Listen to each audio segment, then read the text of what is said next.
So, ladies and gentlemen, good morning. My name is Mr. Jirongo, and today I'm going to take you through the topic of menu knowledge. First of all, we need to define what menu knowledge is. So we are going to begin with the definition. So the first definition, as you can see, it is a menu can be defined as a list of items available for sale in a food and beverage establishment. When I say a food and beverage establishment, I can mean a restaurant, I can mean an hotel, I can mean a school, and any other establishment where food and beverage takes place. So secondly, a menu can be defined as a statement, and here I want to underline the word a statement. So it is a statement of food and beverage items available or provided by food establishments primarily based on consumer demand.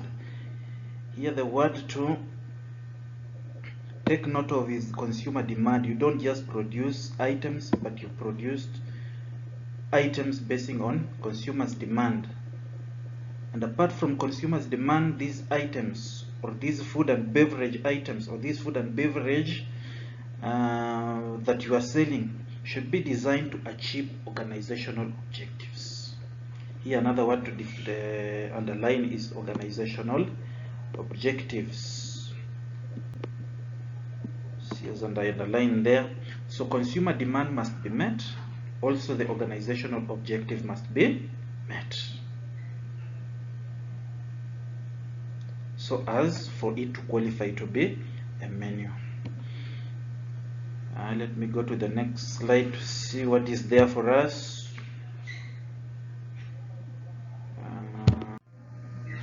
So after defining what a menu is, we need to now know the objectives of menu planning. So the first one is to, as you can see, it is to meet the nutritional needs of the customers, of the ones who are being served by the menu. So when I say to meet nutritional needs, what do I mean? That when you are designing a menu, it needs to contain a balanced diet so that all the customers who are being served by the menu may obtain all the nutrients required by them.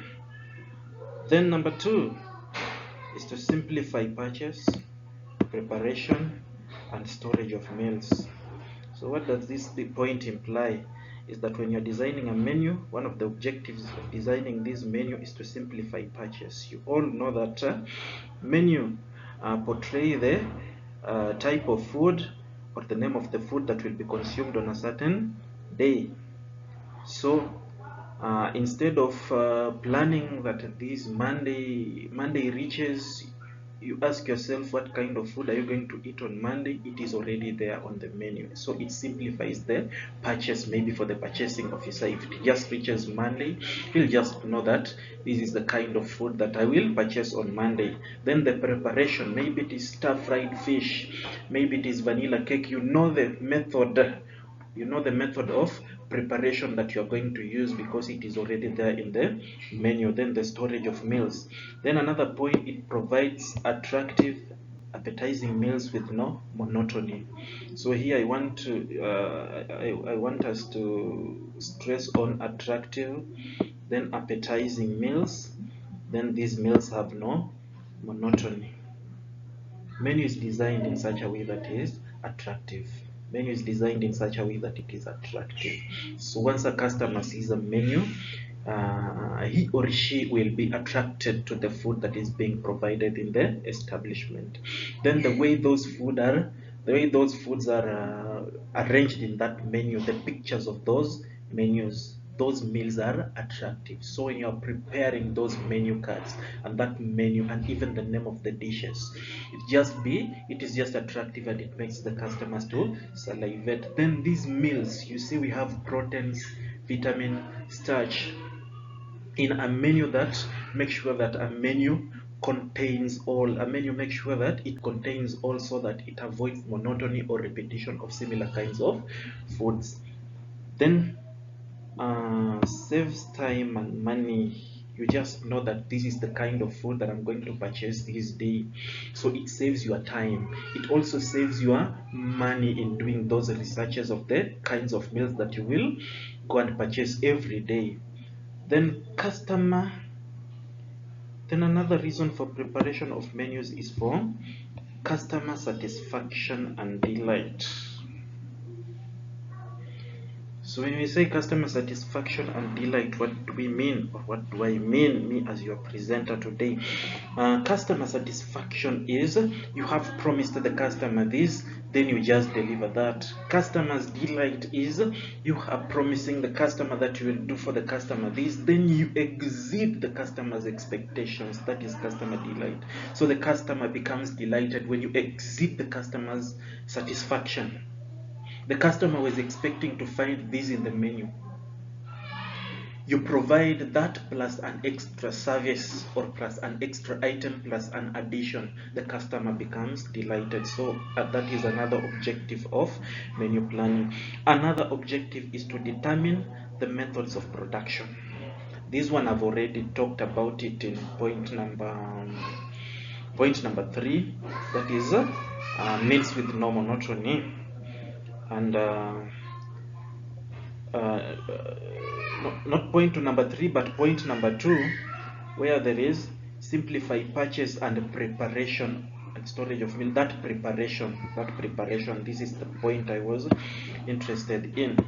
So it determines the method of production. When you say stir-fried fish, the customer will know, or the restaurant will know, that stir-fried fish, it is prepared using this way. Like for example, if in the menu you have a dish like or a food like steamed rice, you know that it is steamed rice and it is not pilau. You know that it is steamed rice and it's not boiled rice. So it determines the method of production. For example, even if it is chicken, like we have marinated chicken, we have roast chicken, and what have you. So if it is roast chicken, the method of production will just be roasting by the oven. If it is grilled chicken, then it will be grilled in a grill, or it can be grilled on improvised jikos.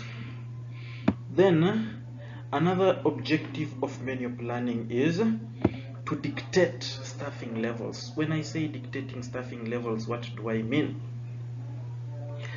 Is that you will employ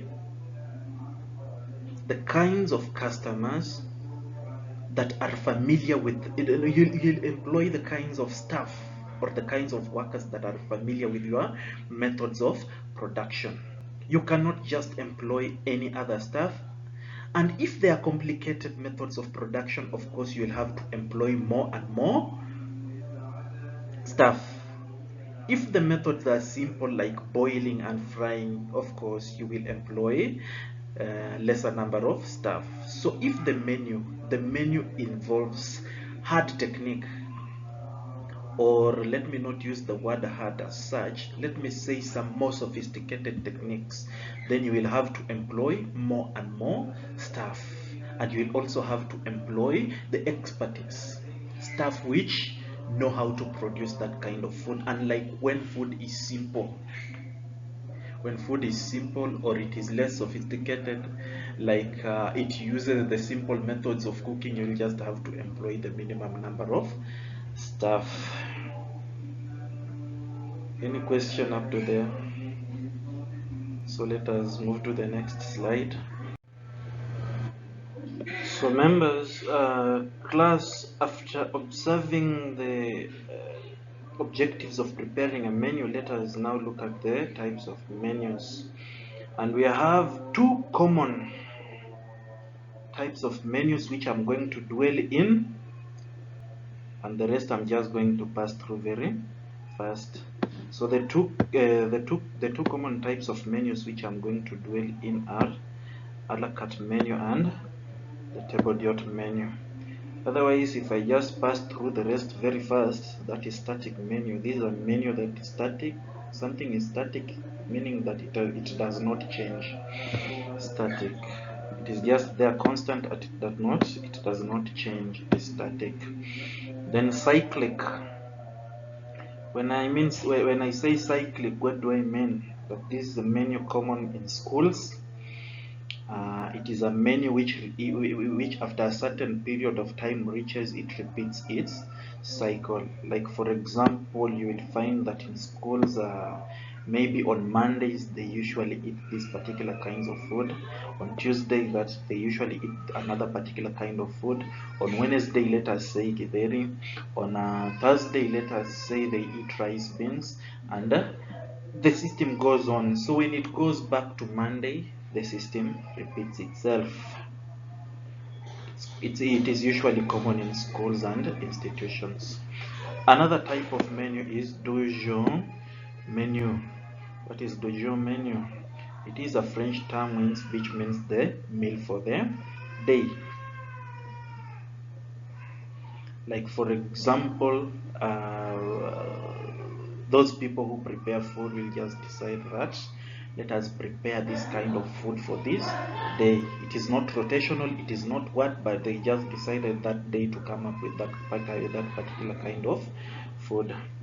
Then there is a fixed menu. Fixed menu is more or less the same as static, only that there are a few differences. In a fixed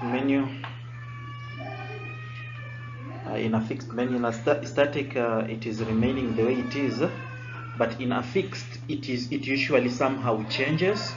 Then after changing, it remains that way for some time before it is changed again. A children menu is a menu for children. Is a menu for children, just as the name suggests. Let us move to the next slides. Are you understanding? So as I said earlier, I'm going to dwell on two kinds of menus, that is a la carte and table d'hote. And as you see our slide here, it has brought a la carte menu, which I'm going to dwell much on. So also a la carte, just like du jour, a la carte is just a French term. You wonder why most of these terms are French. You know that French are the mothers of culinary arts. So most of the food terms we always borrow from their language, because they are the mothers of culinary arts. Culinary arts, or this idea of food and beverage, or this idea of meal experience, it came from the French. So French are among the best cooks in the world. So a la carte menu, back to what I'm to discuss. A la carte menu, and translated, as I've told you, from the French, it just means from the card. What is obtained from the card? So what is a la carte menu? It is a type of menu that every food item is priced individually. It's a type of menu whereby all food items are priced individually or independently. What are some of the characteristics? So one of the characteristics of a la carte menu is that it gives us a full list of dishes prepared by the establishment. It gives all the kinds of dishes, and these ones are the common, maybe in these vibandas you always go to, or in major hotels, maybe in Kenya. Mostly it is usually a la carte, it is not table d'hote. So another point which I've already told you in the definition is that each dish is priced separately. You always see it, that you want different kinds of dishes, you'll have to pay for them separately, and the more items you pick, the more amount you pay. Like for example, you will find tea at 20 bob. Maybe you want tea and rice is priced at 50, so you will have to pay 50, and you can either decide to have tea only and you will pay 20 bob. So each food item is priced individually in this kind of menu. Then another point is that certain waiting time has to be allowed for many of the dishes. You see, some of these dishes are prepared to order. Some of these dishes are prepared to order, so you will not find them ready. Like for example, you will want tea is ready. You want your cake to be prepared in a certain way, they will tell you to wait. So there is usually a certain amount of time to wait. And good hotels will always tell you that you will have to wait for this amount of time. Another point or another distinguishing characteristic of an a la carte menu is some dishes are cooked to order, just as I've explained. Some dishes you will not find them in the restaurant, especially these dishes which are on low demand. You cannot just cook the food because it will get spoiled or it might sleep. And food which has, am I using the right term? In a layman's language, this food which has slept,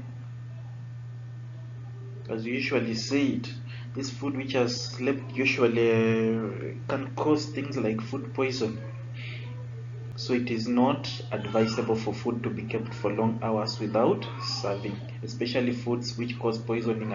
The most dangerous foods which cause food poisoning are fish and beans. So most of them, they are usually prepared or cooked to order.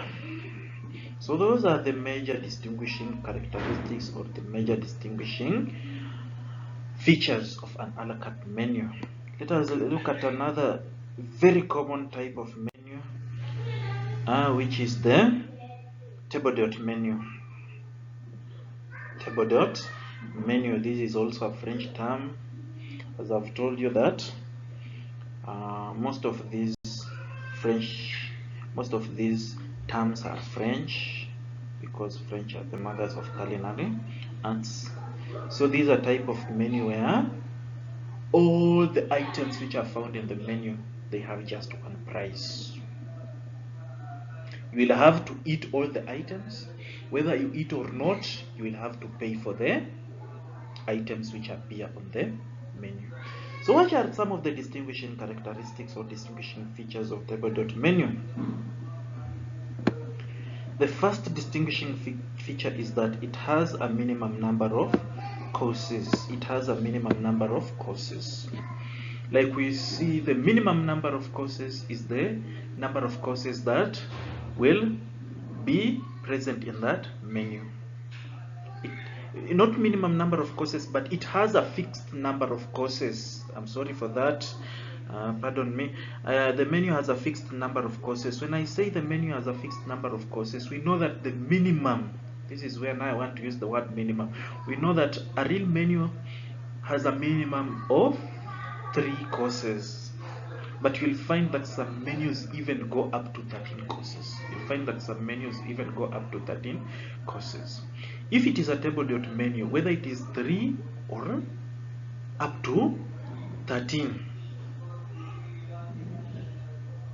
you'll have to eat this number in courses. That is, you either eat it in 3 courses or you eat it in the maximum number of 13. So it has a fixed number of courses.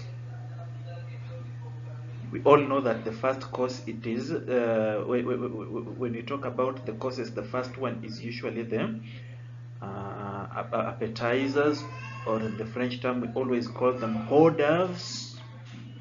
The one which usually the correct pronunciation is the hors d'oeuvres, but most of us usually pronounce them as hors d'oeuvres. Then we usually have the main meal, which is usually the second course,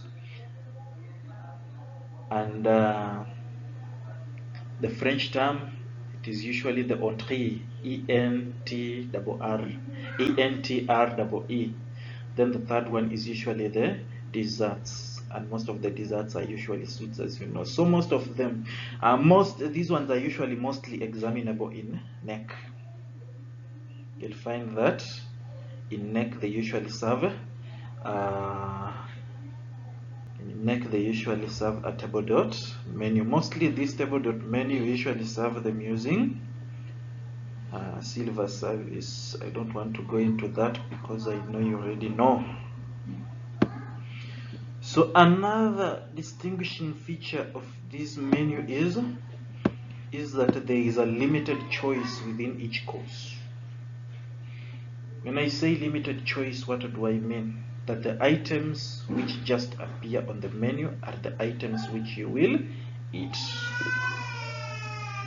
So no addition, no subtraction. And if there is an addition, the addition of course will be very minimal. And also if there is a subtraction, the subtraction will usually be very minimal. Then this point which I already talked, the next point or the next distinguishing feature, which I had already talked when I was introducing this table.menu, is that the selling price of the menu is fixed. You will not be overpriced, you will not be underpriced, you will not add an additional charge, you will not minus an additional charge, because the price that is usually put here is the price that you will pay, whether you eat all the food items in the menu or whether you just eat a few. You will just have to pay what price was fixed there. So the price I'm sorry for that, so the price of this menu is just fixed.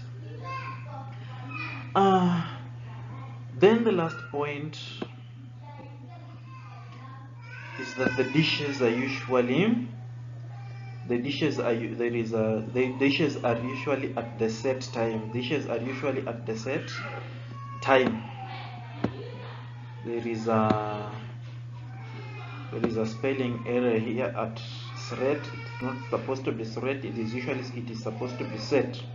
So the dishes are set at the dishes are ready at the set time, meaning that when they say the dish will be ready by 1 p.m., you arrive there by 1 p.m., the dish is ready, full course menu, all the items that appear on the menu will be there.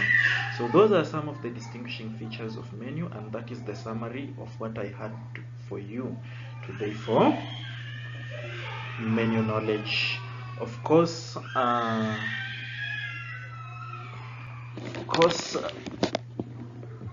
the list is endless about the objectives, and of course there are some other points which I would want you to read yourself. I'd want you to do more research on menu planning. And when we meet the next lesson, that is what we will look at next. So I know I've tried my best to make you aware or to let you know of the menus, and I've tried to explain as exhaustive as I can, and I hope we have all understood and we have enjoyed the lesson. So bye, meet you next class. Mwah.